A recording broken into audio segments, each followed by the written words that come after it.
সম্মানিত এই মঞ্চের সভাপতি এবং উপস্থিত আছেন আজকের এই সভার প্রধান অতিথি জনাব ইঞ্জিনিয়ার মজদুর সংগঠন এবং উপস্থিত আছেন আমার রাজনীতির শিক্ষাগত জেলা আওয়ামী লীগের সহসভাপতি শাসনাবাদের ইউনিয়নের বারবার নির্বাচিত সাবেক চেয়ারম্যান নেতা দলার কারিগর জনাব রেজাউল করিম শামীম। আরো উপস্থিত আছেন বিভিন্ন আওয়ামী লীগের নেতাকর্মী এবং অংশগ্রহণের নেতাকর্মী এবং আমার মুরব্বীরা সবাইকে জানাই আমি শ্রেণীমত সালাম। আসসালামু আলাইকুম ও আদাব। সম্মানিত উপস্থিতি, আপনারা জানেন এই উত্তর ইউনিয়ন হচ্ছে আওয়ামী লীগের ঘাঁটি।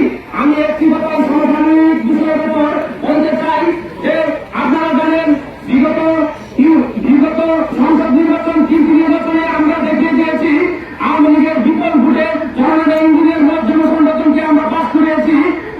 জননেতা ইঞ্জিনিয়ার মজদুর সংগঠনের বিগত যে নির্বাচন গেছে সারা বাংলাদেশের তিনটি আসন নির্ভোট হচ্ছে বিএনপি, তার মধ্যে দুইটি কেন্দ্র হচ্ছে আমাদের জনগণ উত্তর ইউনিয়নের, একটি হচ্ছে জননেত্রী শেখ হাসিনা নিজের কেন্দ্র। সুতরাং আমি বলতে চাই এই জননেত্রী শেখ হাসিনা তিন করে একটি গরিব রাষ্ট্রকে উন্নয়নশীল দেশে উপনীত করেছেন। এই উন্নয়নশীল দেশে আমার উত্তর ইউনিয়ন কেন অবহেলিত? আপনাদের কাছে প্রশ্ন, আপনাদের কাছে একটি প্রশ্ন করতে চাই। আমার জামালগঞ্জ উপজেলার মধ্যে সবচেয়ে বেশি নেতা কর্মী আমার জামালগঞ্জ উত্তর ইউনিয়নের মধ্যে।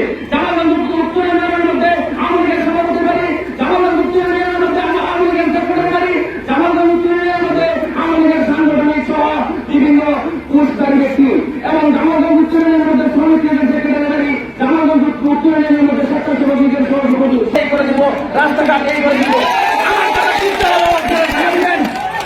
আমি বলতে চাই বিগত 15 বছর যাবৎ আমরা আশাকাঙ্ক্ষিত, আমরা অবহেলিত। কেন আমরা অবহেলিত? এইটাই আমাদের অপরাধ। আমরা বলতে চাই আর এই বিলম্ব না করে জননেত্রী শেখ হাসিনার হাতকে শক্তিশালী করে গড়ে তুলতে আগামী দিনের যে দুর্দিন আসছে সেই দুর্দিনে আমাদেরকে ঐক্যবদ্ধ হয়ে রাখতে হলে আমাদের যে হালিয়া হাওরের কৃষকবৃন্দ যে দুর্ভিক্ষে আছে, আপনারা 1 নম্বরে লম্বাবাদ থেকে রাইঙ্গার হাওর পর্যন্ত সাবমার্সিবল রুল করে দেবেন।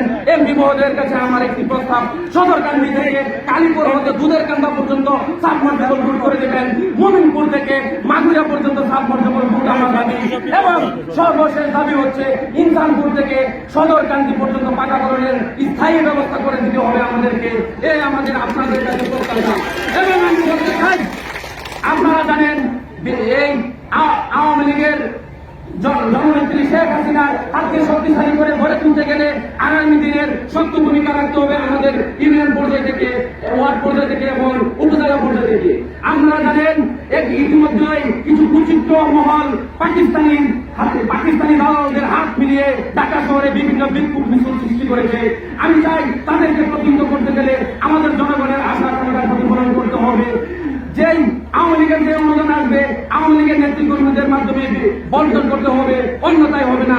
আপনি বিএনপির ছেলেপুলেদেরকে দিয়ে বন্টন করবেন, সোলার এবং বিভিন্ন সুযোগ সুবিধা দিবেন, আর আমার দলের নেতা কর্মীরা সুবিধা ভোগ করতে পারবে না, এটা তো হয় না। আমি চাই আপনাদের কাছে প্রাণের দাবি, এখনো সময় আছে। সামনে যে দুর্দিন আসছে, যেভাবে আমরা ঐক্যবদ্ধ হয়ে বিগত নির্বাচনগুলিতে কাজ করেছি, সামনে আবার জাতীয় নির্বাচন আসতেছে। জননেত্রী শেখ হাসিনা জাতীয় কার্ড দিবে, নৌকার প্রতীক নিয়ে যে আসবে। বিগত নির্বাচনে আমরা যেইভাবে জননেত্রী শেখ হাসিনার নৌকাকে উপহার দিয়েছি এক আসনে, আমরা ঐক্যবদ্ধ হয়ে ইনসানপুর থেকে জামালগঞ্জ উত্তর ইউনিয়নের সর্বসাধারণের জনগণ ইনশাল্লাহ নৌকাকে বিজয় করব, এটাই আমাদের প্রত্যাশা। এবং জননেত্রী শেখ হাসিনার হাতকে শক্তিশালী করে গড়ে তোলার জন্য সব সময় কাজ করে দেব, সব সময় এই কাজে আমরা লিপ্ত থাকবো।